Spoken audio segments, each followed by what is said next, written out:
I didn't even have a lighter there. The unofficial Australian anthem, that one, I think, unless it's Shut Up Your Face. What's the matter, you? We all know that was actually voted amongst the worst songs ever. Shut Up Your Face, not the Hunters, just there. In London's Evening Standard Hell 20 poll, the other Aussie entry into the favourite, or the least favourite 20 songs was Kylie. I Should Be So Lucky, as if she cares. Joining us right now for a chat, I don't know what that's got to do with you. This is the band Golden Rough. Dave, Helen, Jason and Marty, thanks for kind of hooking. No worries. It's great doing the chat at the end of the show. Yeah. The enigma kind of slips out. What would be your pick out of those two songs for worst moment in Australian songs? I don't know. I think that both of those songs are fairly pivotal in my life. How Australian is I Should Be So Lucky, actually? Kylie sung it, but I think from memory, Stock Aitken Waterman. Produced by a bunch of Poms. Exactly, and the machinery was probably from somewhere in Asia or Germany or something, yeah, German machinery. So, Divorce-sprung Birch Technique. And Joe Dolce, I mean, where did he come from? Where did he go? Maybe he's watching cable now. Yeah.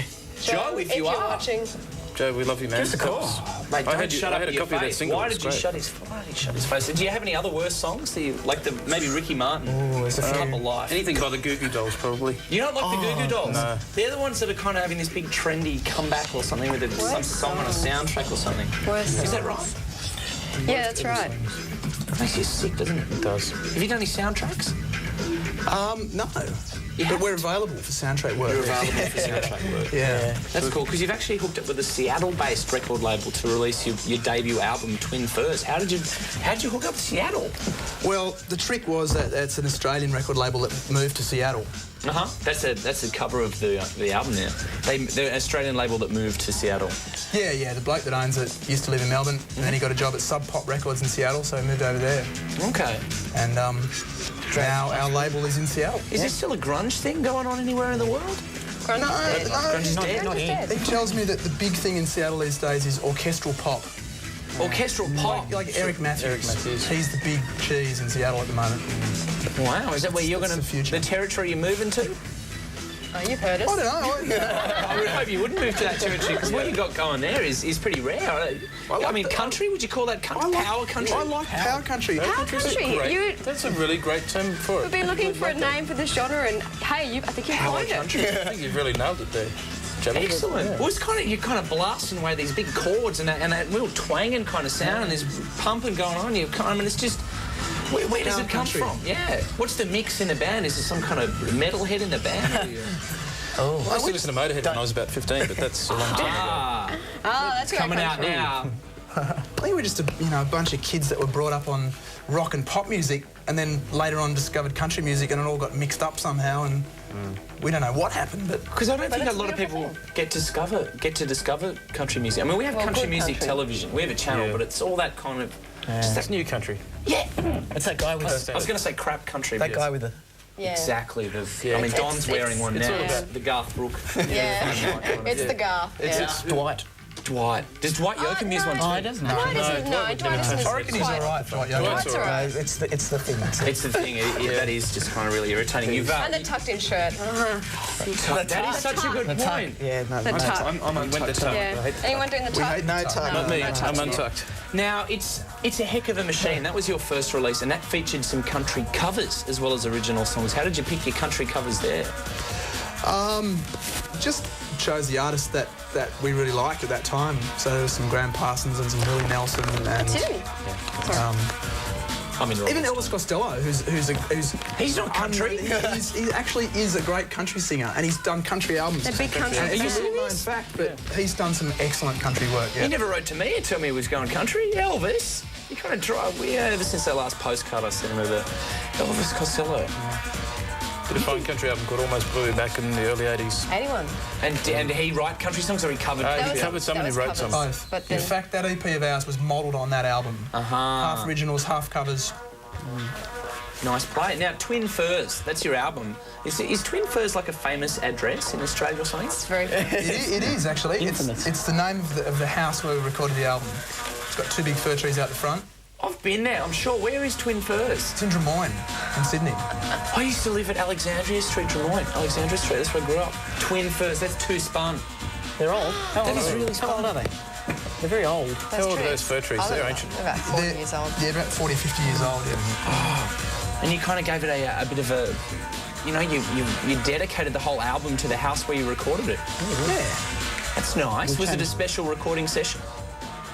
It was, yeah. It was It was good. cosy. It was very cosy. Very cosy, very Not being in the relaxed. studio. It was just very relaxing, and you could go out to the kitchen and just, or lie on the couch whenever you wanted. How do you record music if it's just a house and not a studio? You have to hire some recording equipment. Bring it in. Is that expensive because you finance this all yourself? Yes. No, we got a really simple and cheap 16-track tape recorder and took it in there and did it.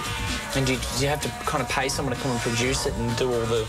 Well, Wayne Connolly produced it, who, luckily for us, is a friend of ours, and mates rates? yeah, Yeah. he got us a good deal. Thank God. Thanks, Wayne. Got us through, yeah. Is that a big stumbling block, the finances?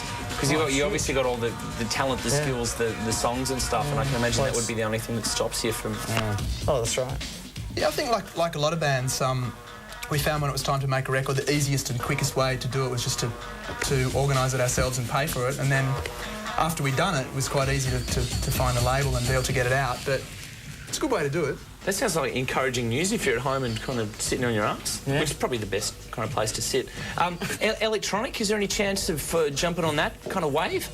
I personally would love to work with, the Dust Brothers or the Chemical Brothers or something like that. Really? But that's sort of, I don't think this particular brand of music. We might have to form a separate band, a different, like a spin-off band to maybe do sort of electronic, like to do side project. electronic power country. Yeah, that's cool. Oh, man, electronic power country. Oh, I'm just going home now. It's kind of, we're going to start Seattle here in Piermont. Yes. Now, Joe Fisher's Blues. Let's see, that's the other song that you're going to play for us tonight. Is what's that about? Who's Joe Fisher? He's a guy that I met when I used to take my dog down to the park every morning in Drummoyne and take him for a walk, and all these people that walk their dogs, and this guy, it's not his real name. Names have been changed to Protect the innocent. Very nice. The Unfortunate. But he was an interesting character, and yeah, he told me a lot of things about himself and his life while we were walking around the park with our dogs. So I wrote a song about him. He's not a Jesus guy, because we had a Jesus guy at the Annandale Park. He's so sweet. No, he's an appliance repairman. Wow. Ah, freaky action. All right, well, thanks for talking to us. We kind of, brought a few mysteries out there, I hope. I think. Or at least we described you as power country. Yeah. I think that's, We're an enigma wrapped in a Twinkie. Enigma wrapped in a Twinkie. That's what I was going to say. I mean, mint patty. Was that ever an option as Tic Tac, Chiquito? There's actually another band out there I've learned recently called the Mint Patties, so we'll beat to the punch on that one. You were probably first.